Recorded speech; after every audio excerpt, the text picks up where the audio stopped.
Welcome to Saturday versus Sunday. I'm Jeff Dover. With me is John Barman. Let's talk football. All right, NCAA Week 15, or I guess we could call it Conference Championship Week. Conference Picks and Championship previews. Week. Yep. Gonna watch them all. Don't need to bet on them, but gonna bet on them all too. Are you? You got man. pretty much everything picked? Yeah, we'll see. All right. Let's go here. All right. UNLV at Boise. Boise minus 3.5. Really? Yeah. I think they're just a better team. Man, I don't know. I mean, I think that UNLV's been playing really well, and I really like the dual threat quarterback. And I don't know. It looked like Oregon State gave Boise all it could handle for a lot of that game. So I don't know, but it's considering it's at Boise, I think that, probably makes it the right side, minus 3.5, but I think it's going to be a good game. I'm not saying it's going to be a bad game. I just think they're going to cover the 3.5. Also, God, I wish all the other games were at a home stadium. Yeah, I know. I mean, how awesome if Penn State was at Oregon for this game and not God. In some neutral, or even Iowa State at Arizona State. All or of them, Georgia at whoever gets the home team. I guess Texas. It just sucks that all the other ones are at a neutral site. I mean, I've been to some of these championship games, and the one thing that is fun is if the crowd's 50-50, you get that noise on defense all the time, the whole time. So that's I guess that's unique about a championship game in a neutral site. You just get that buzz the whole time. Whereas a home game, you've got the crowd knowing what it's doing, and it's nice and quiet for the home team, which makes for a less fun experience on TV for that half of the game because it's so quiet. Mm-hmm. But when the home team's on defense, the noise of the crowd just makes the experience so much more fun to watch on TV. Sure. And the only other thing I was thinking about that game was like the over, because that's that's how Mountain West games go. But 58.5 is already pretty big. So you're probably right on the Boise minus 3.5 overall. I mean, they got Genty. Yeah. I'm with you on Taj Malik at UNLV, and they've been they've been one of your wagons, and they're fun to watch. I've really enjoyed them. Yeah. I just think just this year, they're going to be stuck up against a generational talent. That's all. Mm-hmm. Yeah. So the next one on that night, actually, it's at the same time at 8 Eastern, is Tulane at Army. I'm going to say Army minus or plus the 5.5. I'm going to take that because it's at West Point, right? So it's at Army. I think that helps them. I think if it's any kind of inclement weather, that totally fits in Army's game plan instead of Tulane. And it's something when like Army plays like a Georgia or something, or Notre Dame, like it looks like there's a difference really between the quality of athlete and the offensive defensive line. I don't think you're going to see that with Tulane. I think Tulane has maybe some better skill players than Army, but it's not but that might be limited depending on the weather. But it's not going to be in the trenches, I don't think, is the big difference. So so I can take Army plus the 5.5 and feel pretty good about that. Not like Notre Dame. Yeah, like Notre Dame, you saw a difference with the offensive defensive line. Notre Dame's O&D line, I think, is good for all of college. Yeah, exactly. Yeah. And Tulane isn't. I'm going to say that. Yeah. So. No, I have that on my board too. Same pick. Yeah, perfect. Yeah. And it's just going to be Army's been fun to watch all year, so hopefully they keep it going here. That'd be great. And apparently, like I've never been. It's on my bucket list because this West Point is actually not that far from Montreal. So seeing a game there would be awesome. So yeah, we should go. We should go one of these days. Yeah. All right. So Iowa State at Arizona versus Arizona State under 50.5. Under, really? Yeah. Man. Jesus. They can go big. And 12 games can get squirrely. Yeah. God, I don't want anyone to lose this game. They've been by two of my wagons. Super fun teams to watch. Iowa State plays crazy games that it looks like they should never win, but they just keep winning them. I think Iowa State's the better team. I'd be tempted to go Iowa State plus the 2.5, but I want Arizona State to win. So it's that one, is going to be trouble. But I was leaning Arizona State minus the 2.5, but let's just sweat the under.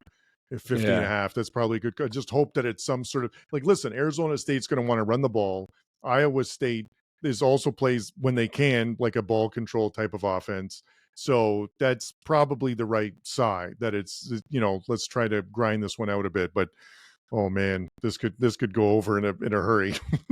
It's just, oh my God. We've been pretty good in our college bets. Like we went 6-8 last time, and we lost a couple by like pretty good, but we we missed lost. by It's half a not point. terrible. There's people out there that have done way worse than that do this for a living. So, and there's a couple we lost by like 0.5. So that's it's not too bad. But yeah, that's the under. I mean, man. that is sweating a Big 12 under. I'm gonna have a hard time watching that because I just want them both to win. Yeah, not just because the point total is going to be sweaty, but just I have so much fun watching those teams. Yeah, I know. Me too. Yeah. What do you got?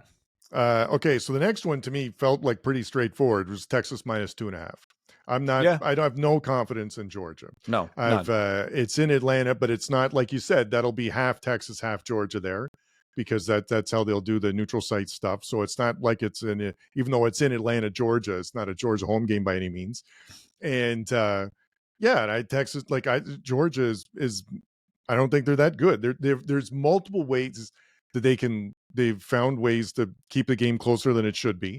Their running game isn't fantastic. The passing game's not good. Beck's good for at least one interception in this game. Texas, and I think Texas is the way better team. So I'll take them minus the 2.5. Yeah, I have that plus the under 48.5. Really? I think both defenses should show up. Georgia's defense has been playing well, but Texas' defense has really showed up lately. Yeah. And the run game's coming around. And I'm giving this concept that whoever lost the previous matchup seems more to correct or more incentive. I mean, maybe that's the wrong way to say it. It's not like Georgia doesn't have incentive to win this game, but Georgia's had incentive to win a lot of games where they only show up for half the game. Yeah. So I have no faith that they can put it together for a full game. They didn't even put a full game in against Texas last time. Yeah, no, and you're right about that. That's been Georgia's defining characteristic this season is like half a game, right? Mm-hmm. That and you can't do that against a good team, and Texas is a good team. Yeah. Well, they did before, and they won. Yeah, but I don't. That the rematch games almost always go the other way. So that's what I was going to say. Texas. The rematch games definitely are weighted towar's the losing team winning the second time around. Absolutely. So to me, that I was with you. That just seemed like the obvious pick. But yeah, I mean that's where we're going. We're going there, and we're going under. So Texas to cover and under. All right, next. Look at you with the other thing. It's the under that always scares me is that it's whenever Florida, like there's still a lot of teams that play like on grass, and then when they play at the Mercedes-Benz Stadium now in Atlanta, it's like on turf, and then it's like it's like faster, like it's it's good for offense, and think like that was sort of the old thing. I don't know if it's really still like that, but that has me a little worried about the under. And then the same thing for the Iowa State Arizona State, because that's played at Arlington, right? Like the Dallas thing. So that's so you're talking us out of these. I know, but it's one of those. I have unders all over the board. Oh, you're crazy. I know. All right. Speaking of which, Penn State versus Oregon under 49.5. Really? Gosh. Yeah. Oregon's defense is legit. Penn State's defense is legit. I think Oregon's going to stop Penn State from scoring. Right. So that's Oregon minus 3.5 all day long. I have that too. Oregon's the better team. Yes, I have both. It's not even a question. Like it's not even. Yeah. I don't. That how Penn State wins this game involves such a low probability. Like the tight end goes off. There's just no way. There's just no way. So it's I feel really good about the Oregon minus 3.5 there. That and the Texas minus 2.5. It's so clear the better team. Yeah. Sure, Penn State's ranked 4th, but all James Franklin has done is prove that he can't beat like Ohio State and Clemson, or Ohio State and Michigan. Like he can't beat the good teams. No, and Oregon's a good team. Yeah. So I think this is going to look kind of like the Penn State Ohio State game. I think Oregon's just going to overwhelm them on defense. Yeah. And I think it might be close in the first half, but then it's like Oregon's going to win by at least 7 to 10 points. Put it this way: Franklin has yet to prove he can win one of these games. Yeah, no, and if he wins it, fine, he's proven us wrong. But I would view this as a major upset if Penn State wins. Oh, like colossal, major. Yeah. Yeah. Like this whatever they're ranked 4th or 5th, there's a bullshit ranking. That's just. Do you realize if they win this game, they could be ranked number 1 going in the playoffs? Isn't that ridiculous? They're just not that good. No, they beat up crappy teams and they get beat by good teams. So I think until proven otherwise, I think that will hold. Yeah. And their offense, yes, it puts up all kinds of points against crappy teams. And as soon as they're faced with a good team, they can't score. This is another one on the turf, which I feel like Oregon's got some real playmakers, and Penn State doesn't. Their really. team speed's better than Penn State's. Yeah. So that's So and Oregon, their defense is legit too. They're just they can win a rock fight. They've won rock fights too. So they can. All of it's there. There's no reason to think. There's nothing in the history. There's nothing in the data. There's no reason at all to think Penn State can either cover, and there's no reason to think this score is going to go very high because I don't think Penn State's contributing to the score. No, it's I got you. But I mean, it's going to be fun to watch. And last one here, Clemson versus SMU, under 55.5. Yes, I had the same one. Finally, I think Clemson can hang in there. On the right page here. Yes, I think Clemson's defense, it always shows up.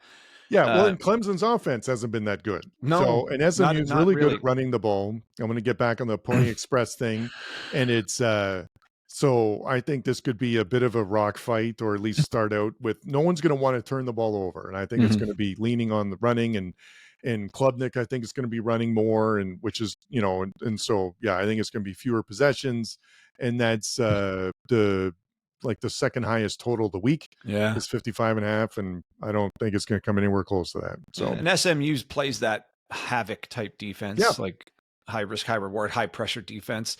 I don't know. We'll see. They obviously have a quick strike, like high scoring offense too, but I think Clemson's defense is going to hold that back. It'll be probably the best defense they played. So their Clemson's defense has been in there. They've had a couple games where other teams have got them, but not like 55 is kind of a lot. It's a lot. No, I think Clemson's. I think you're right. I think Clemson's defense is pretty good. I think this will be one of the better teams that SMU has played. Yes, like this season, like by a fair bit. Yeah, like and Clemson can be a Jekyll and Hyde. SMU, you more or less get the same thing every time. Like Louisville's not bad, and Pitt was okay. So this is Louisville got him. Yeah, and this is a. Well, but the SMU beat Louisville 34-27. Oh no, I mean Clemson lost to Louisville. Yeah, but SMU, I think like Clemson is going to be the best team that they face, by far. Yeah.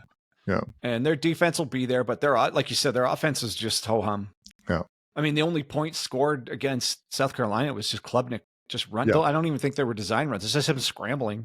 Yeah. It's pretty quick though. He covers a lot of ground. Doesn't look like he should, but he does. No. So, all of these games look interesting to me. It's going to be fun to watch them all. Oh yeah, it's great championship weekend. It's better. Doesn't get any better. Yeah, I don't think pro will hold up to this either this week coming. No, really? Well, I mean, these are such. Finally, the number of games are more even. It's more even, but all of these games are so good and so high stake. Yeah. So, no offense to Western Kentucky and Jacksonville State or Ohio and Miami of Ohio, but just not less interest in those ones. Not quite as interested. So, all right. Well, that's what we got for our bets, and join us next week to see how these turned out and watch us rake in the money. All right. We'll catch you guys later.